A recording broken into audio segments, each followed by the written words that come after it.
Alright. It's Saturday, the 22nd week of 2020.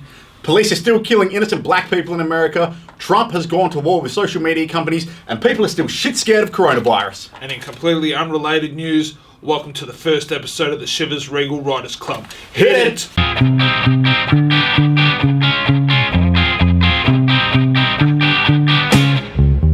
could have been on my way home tonight. I could have avoided the drinks and avoided the fights, but then it all just plays on over in my mind. What happens when I am not there? Are the stories all true? And if I'm not there, does it go on? This world go on for you. I'm self-absorbed, but it ain't hurting me one bit. I'm self-absorbed, so I'll put up with my shit, and I won't lose my mind. Not now, just have another drink. I'm self-absorbed.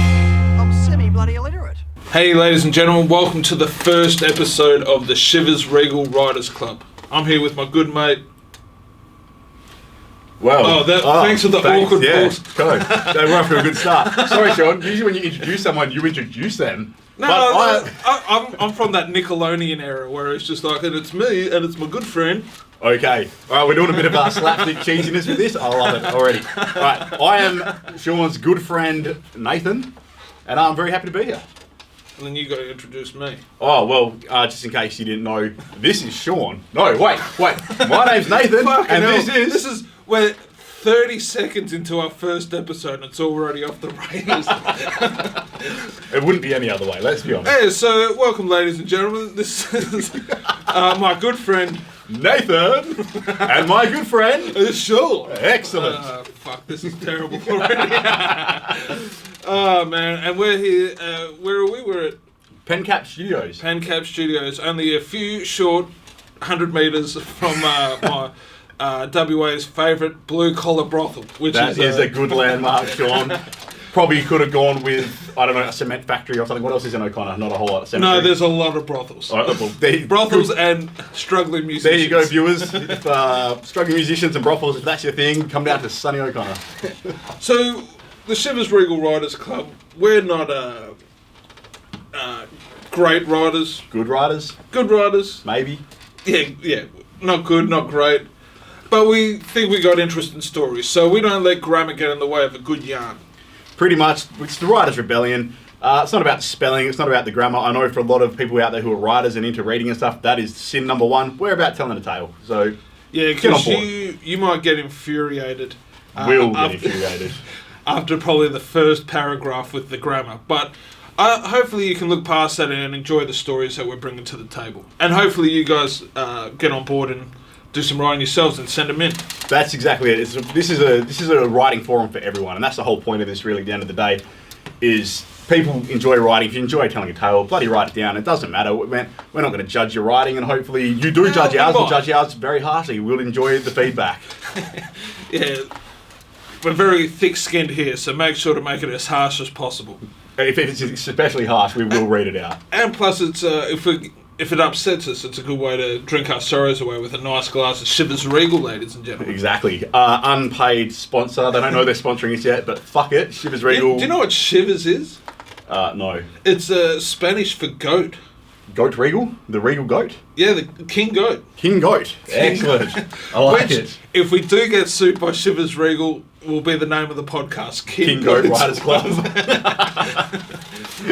There's a good bit of information. I'm down with that. Thank you. Fuck it. So let's get down to it, man. I've got my story of fire, which I hope you've read. I have read it, Sean. I've read it several times. Did it infuriate you? Partially, at times. Just what I'm saying, it didn't. No, the spirit of the show, it didn't infuriate me, Sean. It was perfect. It was a masterpiece. Was it a good story? It was a good story, and there were some bloody funny moments in it. And again, that's what we're trying to. That's all that matters. It's about the entertainment. No apostrophes or periods. It's all about. It's all about the entertainment. It's all about the story. But and your story was Consumed. Yeah, that was a good story. If you like the Twilight Zone, that's what I got from your story. It had like a real Twilight sort of vibe to it. Yeah, that was pretty unintended. I had never actually really watched a whole lot of the Twilight Zone or anything, Sean. So it kind of that's how it come out. But yeah, I did sort of realise that it was probably from the little bits I've seen heading in that direction by the very end of it on a second read, which I'm not opposed to that. And it was like about journalism. So have you ever done like Like proper journalism, or No, hence the spelling. that's what editors are for, right? That's what. That's a very good point. We should probably get one of them on board of this show. So if you're an editor and you want to get on board, hit us up. Yeah, and so what kind of like this is a tacky thing to say, but what was the conscious decision behind your story of Consumed? Consciously, it was pretty much just because it's a story about a man who never stops working, pretty much, never stops writing. And consciously, at the moment in my life, I have a lot of little projects going on, lots of things that I'm trying to cram into a very short period of time. Especially with the whole situation, the COVID situation we've been going through, I've actually managed to find some time, usually that I don't have, not having full-time work and all. And my theory for that Like a is... struggling artist if I've ever seen one. Not Fucking working. I've got a lot of little projects that aren't making any money. Yeah, it's the story of my life, really. But I'm trying to cram as many things as I can. And this character is similar to that, where the fear of stopping working is driving him. He wants to pretty much conquer the news. Like it's a video game. Like if he gets to the end of it, he will win something, which he clearly won't. Who do you reckon that kind of reminds you of? The characters, I suppose it'd be very, like I say, loosely based on myself to a point of just that drive to just keep on going. And somehow I think I'll get to the end of it, and I'm never going to. That pursuit of truth. Well, truth, fame, admiration, just inflate my ego, which hasn't happened yet. So, guys, help me out. Yeah, because and we're talking like you've read this story already, and if you haven't read the story, make sure to head over to Tumblr now and read it. Not now. You can finish the episode. Actually, no. Fuck it. Pause the episode. Go read it. Yeah, and so what about like? I feel uncomfortable telling you this because we've been on the piss a bunch of times. But was there any times where alcohol was a factor on you being hospitalised? Well, this is one of the things in the story. The character is hospitalised through partially fatigue, partially through drinking, a mix of other things. I would say, without giving away too much information, that there have been times... No, but they've read it. Well, yeah, on a personal level. Oh, fuck. Coward. Coward. This is what the people tune in for, I the juice, am bro. They more want censored than North Korea, Sean. They want the sauce. Give them the sauce, bro. Let's just say I have woken up in an ambulance or a hospital on multiple occasions after drinking-related injuries. What was the worst one? The worst one, 21st birthday, fell through a stack of pint glasses, severed an artery, 22 external stitches, 100-something internal, almost died. So, that was good. Hey, if you want to know what Hull will be right about next week, nearly bleeding to death. It's a great topic. It's a good feeling, just losing all power. Well, my story was the fire, and I don't know what really inspired it. Like, because I smoke a lot, so I'm out in the shed having a few drinks, and I'm playing with my lighter. Like, fuck, we're doing this podcast, and I've got no story idea. And then I came up with like one line, and I was like, had like a real Banjo Patterson vibe. I thought. That's what I thought, We're probably a slight way off of comparing ourselves to the world's, some of like just the way that he described the bush, like, the fire crackled. It did. Well, yeah, you're right. Maybe a C-grade Banjo Patterson, but we're getting there. Banjo Patterson with terrible grammar. But he hadn't had it, man. But then, like, the comedian side of me was like, I can't write something serious without having like a joke straight afterwards. Yeah, and your story, it does have quite a serious tone in Australia. Bushfires, arson, things that some of the most devastating things that we can face. You did manage to make it quite humorous in many occasions. Yeah. Just quickly, the fact you called the British backpacker Devon, and I'm pretty sure that's what they call Polony on the East Coast, just for some reason cracked me up. Really? Yeah, I might have made that up, but I'm pretty sure it's called Devon. Write in and tell us whether he's right or not. All you Victorian Polony editors, let us know. Now, Devon, I just thought of like, because what happened was I'm writing it, and I had to put in a funny line in there somewhere, because that's just the comedic brain. Like, I want to try to get something that I find funny at least. And then that snowballed into how I would react in a fire. And my first thought was... Remind me never to be in a fire with you, Sean. Well, the first thing was, there's a good chance this fire is my fault. And then just my personality would be like, well, fuck you, you're being a fucking dickhead as well, mate. Like, why are you blaming it all on me? I do like that. It's a good personality observation of your own. Oh, that will be payment taken. 1 second. Oh, we got to pay for the room, ladies and gentlemen. So we'll put a standby list up. Hello, ladies and gentlemen. I just finished paying. Yeah. Sean doesn't like to pay, and he likes to blame people for the fires that he caused. Oh, that's where we're at. Yeah. Oh yeah, like I just do. There's a good chance it would have been my fault. That was my. So it was an honest portrayal of me in a fire, and just being real sassy about it. It was quite a sassy character. Yeah. I think you nailed, for what you were going for, the story nails it. But one thing if we're going to talk about what my sort of character is like delusional daydreaming. Where like he goes off and has like that daydream of suing the tobacco industry and suing the government for not putting Everyone's fault but his own. and it's just like, yeah, I'm gonna get a chrome Lamborghini. like I spend it before I've done the work. Like that's my fucking This bushfire may burn out thousands of acres and kill people. I'm getting a fucking Lamborghini. As long as it gets that Devon cunt, that's all that matters. The fucking sweaty-handed, fake-tan Britishman, the Geordie Shore friend of yours. Yeah. Did you ever have any experience with fire growing up? Nothing too serious. I did blow up my mum's letterbox once and burn a bunch of hair off the pet dog, which my mum wasn't too pleased about. And in hindsight, the dog was fine, by the way. I fucking love that dog. She was all good. She just looked at me like I was an idiot and went about with her day. It did not bother her one bit, except for the fact that she had burnt hair for a while. Well, I've never had. Well, I got burnt as a kid, like from coffee, not fire. I got 3rd-degree burns on my chest from a kid, and I'm just glad that it was not my face, because like my charisma is struggling to get this. I was going to say, your career would be over if the face was well. Oh man, I'm struggling to get this fucking mess across the line, bro. It's fucking hard work. But no, I do remember as a kid, there was like a family. Let's just call them the Bradys, right? And the Bradys made the front page of the newspaper. And it probably wasn't even the newspaper. It was probably just like a community newsletter. School journal. Yeah, school journal. And I remember my mum showing me the front page of it. And her message was like, this is probably like, this is why you don't play with fire. But like, I looked at it and was like, fuck, I wish I burned our house down to make the front page of the news. Going for fame at any cost at an early age. Oh, I wanted it, man. I won that Jonathan Taylor Thomas fame back in the 90s, man. From trying to sell out through arse to trying to sell out through podcasts, nothing's changed. Oh, we're not selling out. We're supplying an amazing... We're not selling out. Chivas Regal, it's great. Get on board. We're on board. Do you reckon I use that as a slogan? Chivas Regal, get on board. Get on board. King Goat, get on board. King Goat is a great name. But so this is the first episode, so you guys are still wondering what the fuck's going on. As we are. So we like to talk about consciously what our stories are about and, subconsciously what our stories might be about. But what we also like to do is draw pictures. So you've drawn a picture. I have.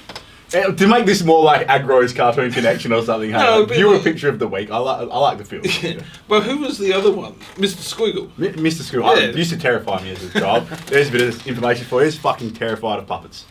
Alright, well that might get brought up down the track, I think. But no, let's see what you've created. Do you reckon the camera can see this, or should I give it a bit of a... I'll put some edit magic in. Oh, just show me. Oh, just show Explain the you. Well, this is pretty much the picture from to do with the story. The man typing frantically at his computer with the end is never popping out all over the place because he's never going to get to the end. There's empty bottles of beer and scotch everywhere, and It has a very The Shining sort of vibe. I like that. It sort of does, I suppose. It's not what I was going for. I was scrambling last minute last night to draw something for this because I've been pretty lazy, and that's what came out. And I thought if I put it on canvas, it would look kind of nice and specky. Hey, what was did you use the eraser at all? No. No. I used a HB and a 2B pencil and just fucking hammered it. Went at it. Yeah. Well, that's all because I need to get a pencil and stuff because I drew mine all with big pen.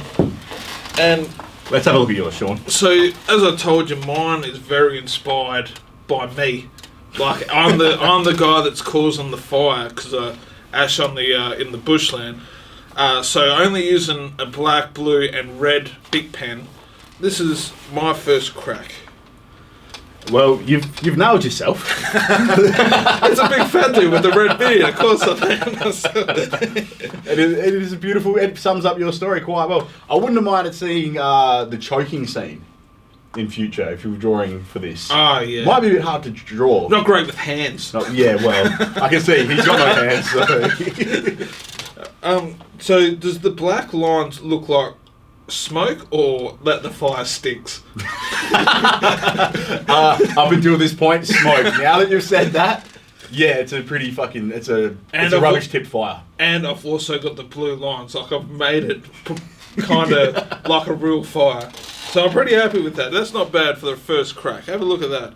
And you Pretty might be sure able blue to- flame is only from gas fires, possibly. Sure. Oh, fuck off. Alright, so that's pretty much the first episode, but with every episode we like to end with a 99-word challenge. That's correct, Sean. Now That's, you want to explain what it is? Well, I have a nice little sippy sip. Yeah, of- maybe top those dice up if you get a chance in a minute, Sean. Yeah. Bloody do something useful. So, the 99-word challenge is pretty much me and Sean are going to challenge each other. Down the track, we've got a bunch of ideas thrown into 2 separate jars of a character and a location.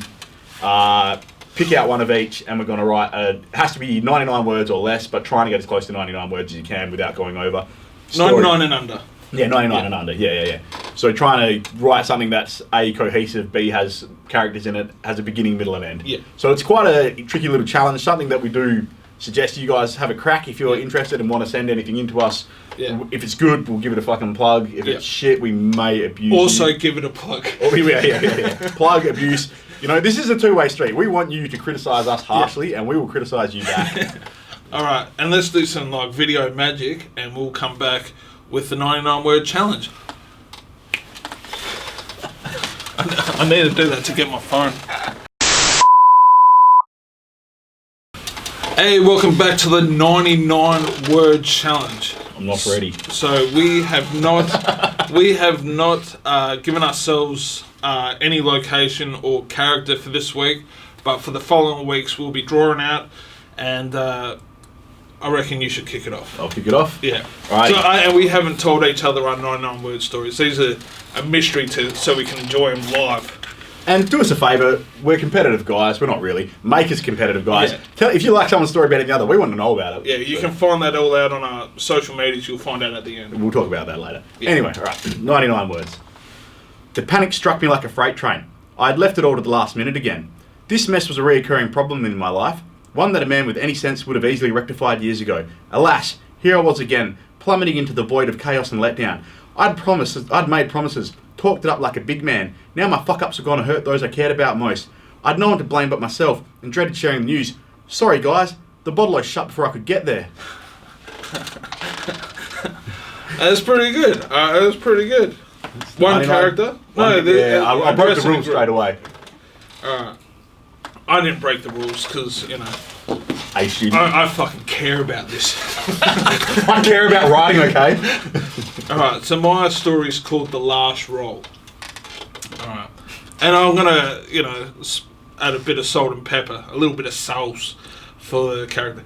You'll never wipe your ass again, a gypsy woman threatened after I stole the last of her toilet paper from her shopping cart. Stealing isn't cool, but with COVID-19, you must adapt, and if someone's missing out, it isn't going to be me. Walking through the supermarket aisle, I was whacked with a purse. You'll never wipe your ass again, the gypsy woman repeated. Shaken, I continued shopping. You'll never wipe your ass again, was the last thing I heard before a forklift carrying a pallet of toilet paper crushed my spine, making me a quadriplegic. I think you might have won that, Sean. Right off the bat. You know, fucking... Was that 99 words? Yeah. Oh Yeah. man, I fucking checked it. You repeated 7 of them 3 times, so technically it's... Oh, fuck off. Fuck off.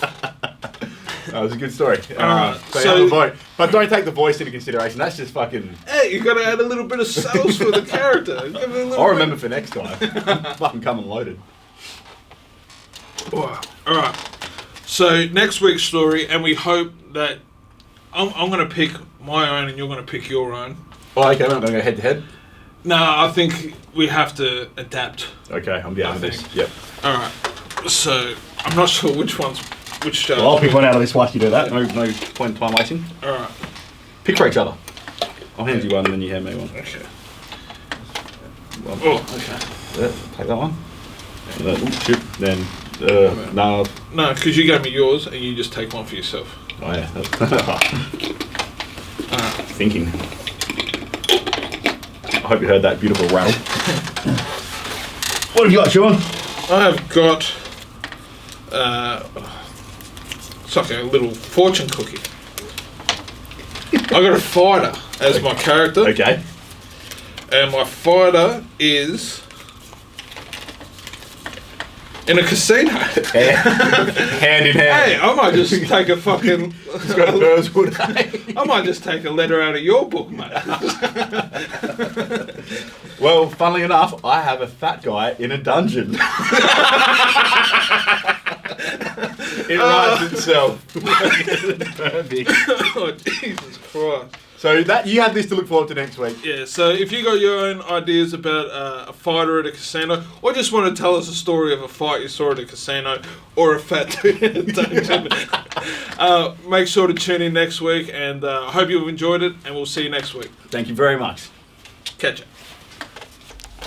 Hey guys, hope you enjoyed the first episode of the Shivers Regal Writers Club. I've got a great idea for you. If you love the podcast, make sure to like us on Instagram, Facebook, Twitter. We've got a Patreon started, and most importantly of all our stories will be going on Tumblr. Peace.